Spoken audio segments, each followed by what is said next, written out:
नमस्ते और स्वागत है आपका हमारे इस विशेष कार्यक्रम में। आज हम एक ऐसी खबर पर विस्तार से चर्चा करने जा रहे हैं जो महज एक सरकारी घोषणा नहीं, बल्कि भारत के लाखों वरिष्ठ नागरिकों के जीवन में सम्मान, सुरक्षा और एक नई सुबह का प्रतीक है। यह कहानी है उम्मीद की, दशकों के संघर्ष की और अंततः मिली एक ऐसी जीत की जिसकी गूंज आने वाले कई सालों तक सुनाई देगी। हम बात कर रहे हैं कर्मचारी भविष्य निधि संगठन यानी ईपीएफओ द्वारा कर्मचारी पेंशन योजना, जिसे हम सब ईपीएस 95 के नाम से जानते हैं, के तहत दी जाने वाली न्यूनतम मासिक पेंशन में की गई एक ऐतिहासिक बढ़ोतरी की। यह एक ऐसा फैसला है जो देश के 78 लाख पेंशन भोगियों के जीवन में एक अभूतपूर्व सकारात्मक बदलाव लाने का वादा करता है, उनके बुढ़ापे की लाठी को मजबूत करने का संकल्प लेता है। कल्पना कीजिए उस रिटायर्ड कर्मचारी की जिसने अपनी पूरी जिंदगी, अपनी जवानी के 40 साल किसी कारखाने में, किसी दफ्तर में या किसी मिल में देश की तरक्की के लिए लगा दिए। जब वह सेवानिवृत्त हुआ तो उसे उम्मीद थी कि उसकी पेंशन उसके बुढ़ापे का सहारा बनेगी। लेकिन उसे मिला क्या? महज 1000 प्रति माह। 1000 रुपये। आज के महंगाई के दौर में, जहां एक सामान्य परिवार का एक हफ्ते का सब्जी का खर्च भी इससे ज्यादा हो जाता है, वहां 1000 रुपये में पूरा महीना गुजारना किसी चुनौती से कम नहीं था। ये रकम उनके लिए किसी मजाक से कम नहीं थी। एक ऐसा आंकड़ा जो उनकी सेवाओं का, उनके अनुभव का और उनके आत्मसम्मान का अपमान करता था। दवाइयों का बढ़ता खर्च, घर का किराया, खाने पीने का सामान और छोटी छोटी जरूरतें पूरी करना भी एक पहाड़ जैसा काम बन गया था। कई पेंशनभोगी अपने बच्चों पर निर्भर होने के लिए मजबूर थे, जबकि कई ऐसे भी थे जिनका कोई सहारा ही नहीं था। उनकी आंखें हर रोज एक बेहतर कल का सपना देखती थीं, एक ऐसी सुबह का इंतजार करती थीं जहां उन्हें किसी के आगे हाथ न फैलाना पड़े। और आखिरकार मई 2025 में उम्मीद की वह किरण दिखाई दी जब देश की सर्वोच्च अदालत सुप्रीम कोर्ट ने एक ऐतिहासिक फैसला सुनाया। यह फैसला महज कुछ पन्नों का कानूनी दस्तावेज नहीं था, बल्कि यह लाखों बुजुर्गों की प्रार्थनाओं का जवाब था। और उसी फैसले की नींव पर अब कर्मचारी भविष्य निधि संगठन ने एक ऐसी घोषणा की है जिसने पूरे देश में खुशी की लहर दौड़ा दी है। ईपीएफओ ने आधिकारिक तौर पर न्यूनतम मासिक पेंशन को 1000 से बढ़ाकर सीधे 7500 करने की मंजूरी दे दी है। जी हां, आपने सही सुना, 1000 रुपये से सीधे 7500 रुपये। यह कोई छोटी मोटी बढ़ोतरी नहीं है, यह पूरे 7 गुना की वृद्धि है। एक ऐसी छलांग जो लाखों जिंदगियों को गरीबी और लाचारी के अंधेरे से निकालकर सम्मान और आत्मनिर्भरता की रोशनी में ले आएगी। लेकिन कहानी यहीं खत्म नहीं होती। इस फैसले की सबसे बड़ी और सबसे महत्वपूर्ण बात है इसमें महंगाई भत्ते यानी डीए को शामिल किया जाना। यह एक क्रांतिकारी कदम है। सरकार ने इस 7500 की मूल पेंशन पर 7% का महंगाई भत्ता भी जोड़ा है। इसका मतलब यह है कि पेंशनभोगियों के खाते में हर महीने 7500 नहीं, बल्कि कुल मिलाकर 8025 आएंगे। यह पहली बार है कि ईपीएस 95 पेंशन को महंगाई से जोड़ा गया है। इसका सीधा सा मतलब यह है कि अब जैसे जैसे महंगाई बढ़ेगी, सरकार की अन्य योजनाओं की तरह ही पेंशन की यह राशि भी समय समय पर बढ़ती रहेगी। यह पेंशन अब एक स्थिर रकम नहीं, बल्कि एक जीवित दस्तावेज बन गई है जो भविष्य की आर्थिक चुनौतियों से लड़ने के लिए हमेशा तैयार रहेगी। इस महंगाई भत्ते का आकलन अखिल भारतीय उपभोक्ता मूल्य सूचकांक यानी एआईसीपीआई के आधार पर किया जाएगा और हर 6 महीने में इसकी समीक्षा की जाएगी। यह सुनिश्चित करेगा कि पेंशन की क्रय शक्ति यानी खरीदने की क्षमता समय के साथ कम न हो। यह ऐतिहासिक फैसला अप्रैल 2025 से प्रभावी हो गया है।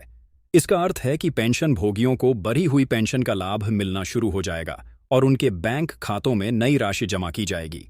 इस फैसले का सीधा असर देश भर के 78 लाख से ज्यादा पेंशन भोगियों पर पड़ी दिखेगा, जो वर्षों से इस न्याय की प्रतीक्षा कर रहे थे। यह उनके लिए सिर्फ आर्थिक राहत नहीं है, बल्कि यह उनके लंबे संघर्ष की जीत है। यह उन ट्रेड यूनियनों की जीत है जिन्होंने सड़कों पर उतरकर प्रदर्शन किए, उन सामाजिक कार्यकर्ताओं की जीत है जिन्होंने कानूनी लड़ाई लड़ी, और उन हर एक पेंशनभोगी की जीत है जिसने कभी उम्मीद का दामन नहीं छोड़ा। इस पेंशन वृद्धि की आवश्यकता क्यों थी, यह समझना भी बेहद जरूरी है। जैसा कि हमने पहले भी जिक्र किया, 1000 की न्यूनतम पेंशन आज के समय में अपर्याप्त थी। बढ़ती महंगाई ने लोगों की कमर तोड़ रखी थी। विशेष रूप से स्वास्थ्य सेवाओं पर होने वाला खर्च आसमान छू रहा है। बुढ़ापे में बीमारियां घेर लेती हैं और दवाइयों, डॉक्टर की फीस और जांच का खर्च उठाना लगभग असंभव हो गया था। इसके अलावा खाने पीने की चीज़ों से लेकर घर के किराए तक हर चीज़ महंगी हो गई थी। ऐसे में ये वरिष्ठ नागरिक, खासकर वे जो निम्न आय वर्ग से आते थे और पूरी तरह से अपनी पेंशन पर ही निर्भर थे, एक बहुत ही कठिन और अपमानजनक जीवन जीने को मजबूर थे। यह केवल एक आर्थिक मुद्दा नहीं था, बल्कि यह सामाजिक न्याय से जुड़ा एक गंभीर सवाल था।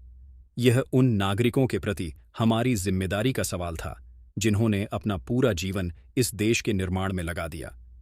अब बात करते हैं कि इस फैसले में क्या क्या स्वीकृत किया गया है, इसे और विस्तार से समझते हैं। सबसे पहली और सबसे अहम बात है न्यूनतम मासिक पेंशन का 1000 से बढ़कर 7500 हो जाना। दूसरी महत्वपूर्ण बात है महंगाई भत्ते का जुड़ना। 7% की दर से यह भत्ता मूल पेंशन में जोड़ा जाएगा, जिससे कुल मासिक पेंशन 8025 हो जाएगी। तीसरी और पेंशन भोगियों के लिए सबसे सुविधाजनक बात यह है कि इस बढ़ी हुई पेंशन को प्राप्त करने के लिए उन्हें किसी भी तरह का नया आवेदन या दोबारा कोई फॉर्म भरने की जरूरत नहीं है। यह प्रक्रिया पूरी तरह से स्वचालित होगी। बढ़ी हुई राशि सीधे उनके आधार से जुड़े बैंक खातों में जमा कर दी जाएगी। और चौथी बात पात्रता की है।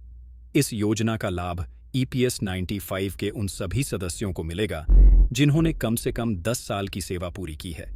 यह पात्रता मानदंड यह सुनिश्चित करता है कि योजना का लाभ उन लोगों तक पहुंचे जिन्होंने संगठित क्षेत्र में एक महत्वपूर्ण अवधि के लिए योगदान दिया है। इस पूरे मामले में सुप्रीम कोर्ट की भूमिका को नजरअंदाज नहीं किया जा सकता। मई 2025 में आया सुप्रीम कोर्ट का फैसला इस पूरी प्रक्रिया का एक महत्वपूर्ण मोद्दाज था। अदालत ने न केवल पेंशन बढ़ाने का आदेश दिया, बल्कि यह भी अनिवार्य किया कि इसमें महंगाई भत्ते को भी शामिल किया जाए। अदालत ने अपनी टिप्पणी में इस बात पर जोर दिया कि सेवानिवृत्त कर्मचारियों को एक सम्मानजनक आय प्राप्त करने का अधिकार है, ताकि वे अपना बुढ़ापा गरिमा के साथ जी सकें। कोर्ट ने EPFO को इस फैसले को बिना किसी देरी के लागू करने का निर्देश दिया था। यह न्यायपालिका की उस संवेदनशीलता को दर्शाता है जो उसने देश के वरिष्ठ नागरिकों की पीड़ा को समझते हुए दिखाई। अब सवाल यह उठता है कि इस बढ़ी हुई पेंशन का वित्तीय भार कौन उठाएगा। इस संशोधित पेंशन योजना को केंद्र सरकार और EPFO संयुक्त रूप से वित्त पोषित करेंगे, यानी इसका खर्च केंद्र सरकार और EPFO मिलकर उठाएंगे। इसके लिए अंतिम बजटीय आवंटन श्रम मंत्रालय और केंद्रीय न्यासी बोर्ड से अनुमोदन के बाद तय किया जाएगा। यह एक बढ़ी वित्तीय प्रतिबद्धता है, लेकिन यह एक आवश्यक निवेश भी है जो देश के लाखों वरिष्ठ नागरिकों के जीवन स्तर को बेहतर बनाने में मदद करेगा।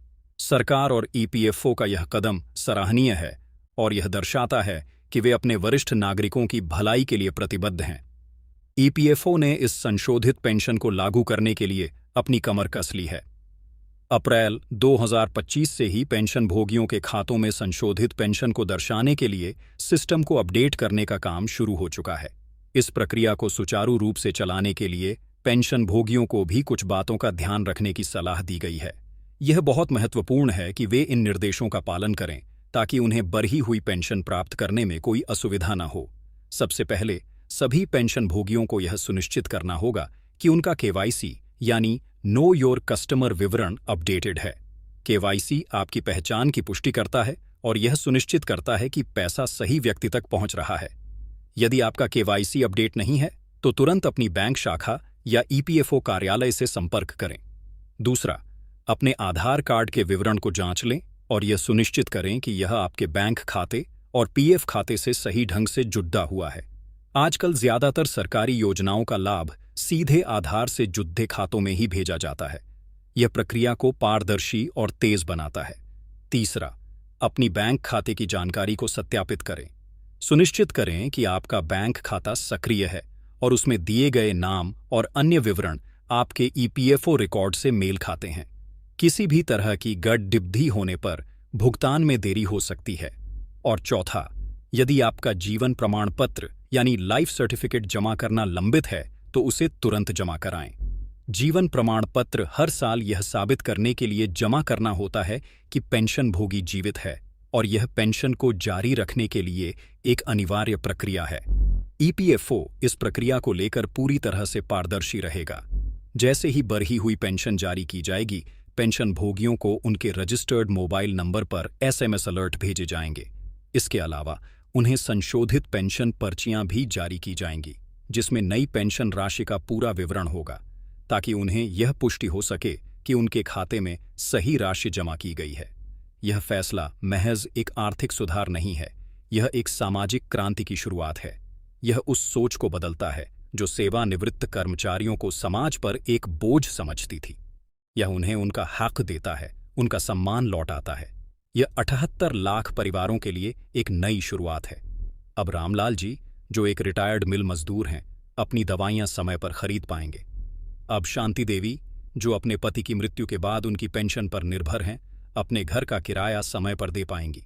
अब लाखों बुजुर्ग अपने पोते पोतियों के लिए छोटे छोटे तोहफे खरीद पाएंगे, बिना यह सोचे कि इससे उनका महीने का बजट बिगड़ जाएगा। यह एक ऐसा कदम है जो भारत की सामाजिक सुरक्षा प्रणाली को मजबूत करता है। यह दिखाता है कि देश अपने उन निर्माताओं को नहीं भूला है जिन्होंने अपनी मेहनत और पसीने से इसकी नींव रखी थी। यह फैसला आने वाली पीढ़ियों के लिए भी एक उदाहरण स्थापित करेगा कि अगर आप ईमानदारी से देश की सेवा करते हैं तो देश भी आपके बुढ़ापे में आपका ध्यान रखेगा। इस पूरी प्रक्रिया के पीछे की कहानी संघर्ष और धैर्य की एक मिसाल है। सालों तक विभिन्न पेंशन भोगी संघों और ट्रेड यूनियनों ने देश के कोने कोने में शांतिपूर्ण विरोध प्रदर्शन किए।